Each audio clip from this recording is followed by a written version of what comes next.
कर्पूरी ठाकुर जैसा नेतृत्व हमें मिला बिहार के अंदर। जननायक जयप्रकाश जी और डॉक्टर राम मनोहर लोहिया जी आपके गुरु थे, लेकिन आपके जो शिष्य थे उनकी भी सुन लो, लालू प्रसाद जी, नीतीश जी, रामविलास पासवान जी, लेकिन शिष्यों ने ईमानदारी की प्रेरणा नहीं ली। मैं इस वजह से स्वतंत्रता से कहता हूँ, मैं किसी राजनीति से ना प्रेरित हुआ, ना राजनीति मैंने ज्वाइन की। तो मैं आज भी ये खुल के कहता हूँ कि जो इनके शिष्य थे, अब बताइए कर्पूरी ठाकुर जी की कमी थोड़ी है कि लालू यादव चारा घोटाले में फंसे, वो तो लालू यादव की कमी है। उन्होंने शिक्षा थोड़ी गलत दी, लेकिन इन्होंने जयप्रकाश जी और डॉक्टर राम मनोहर लोहिया जी से समाज सेवा का जो प्रण लिया, वह पूरा करके मुख्यमंत्री के पद पर पूरा करके दिखाया। विदेश में गए, कोट फटा हुआ है। अरे क्या व्यक्तित्व रहा होगा कि जो मुख्यमंत्री के पद पर बैठा हो और जिसकी झोपड़ी हो। आपको सुनकर के ताज्जुब होगा कि देवीलाल जी ने एक अपने प्रिय जो उनके सहयोगी थे उनसे कहा, कर्पूरी ठाकुर जी आपसे कुछ भी रुपए मांग लें तो चुपचाप दे देना। तो वो बार बार उनसे पूछते थे कि कुछ मांगा, बोले उनने नहीं मांगा। अरे क्या ऐसा जमीर पैदा करिए और नई पीढ़ी के लिए ये कहना चाहते हैं, अपने बच्चों के अंदर ये जमीर पैदा करिए कि उनके अंदर ईमानदारी रहे, चाहे वो किसी भी समाज का हो। समाज नहीं, समाज पूरा मेरा देश होता है। उस समाज के अंदर जो लोग रहते हैं कर्पूरी ठाकुर जैसे, वह समाज का निर्माण करते हैं। और आप भी अपने बच्चों को ऐसा बनाइए कि वो समाज के निर्माण में आगे ईमानदारी से इस देश के लिए कार्य करें।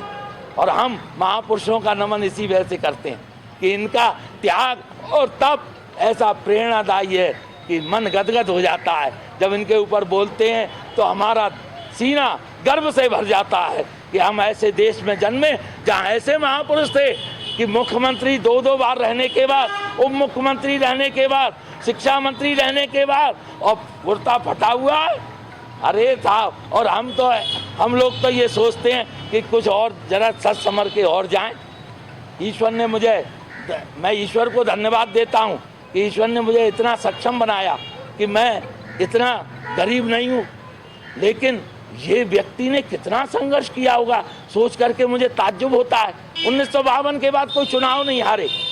आपको सुनकर के ताज्जुब होगा कि जब 17 फरवरी 1988 को इनके घर पर वहाँ पहुँचते हैं, हेमवती नंदन बहुगुणा से लेकर के जाने कितने जो है नेतृत्व करता है इस देश के नेता पहुँचते हैं और देखते हैं वहाँ पर झोपड़ी जब देखते हैं, गर्व से सीना भर जाता है हमारा कि ऐसा प्रेरणादायी व्यक्तित्व इस देश में नेता रहा, स्वतंत्रता संग्राम सेनानी रहा और हम सबका प्रेरणा स्रोत ऐसे कर्पूरी ठाकुर को भारत रत्न दिया गया है। हम सब गौरवान्वित महसूस कर रहे हैं। क्यों?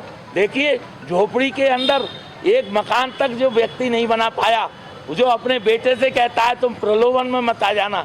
जब इन्होंने बेटी की शादी की, किसी का वो नहीं उतरने दिया, डीएम से कह दिया कोई भी वो हेलीकॉप्टर और हवाई जहाज या कोई भी स्पेशल गाड़ी, विशिष्ट गाड़ी प्रवेश नहीं कर जाए, क्योंकि ऐसा महसूस ना हो कि कोई लिफाफा दे के मोटा सा मुझे जा रहा है तो मुझे शर्म महसूस हो। बताइए, और हम लोग उस स्थिति में कहाँ पर हैं, किस जगह खड़े हैं। हमें अपने बच्चों को घर में ये बातें सिखानी चाहिए।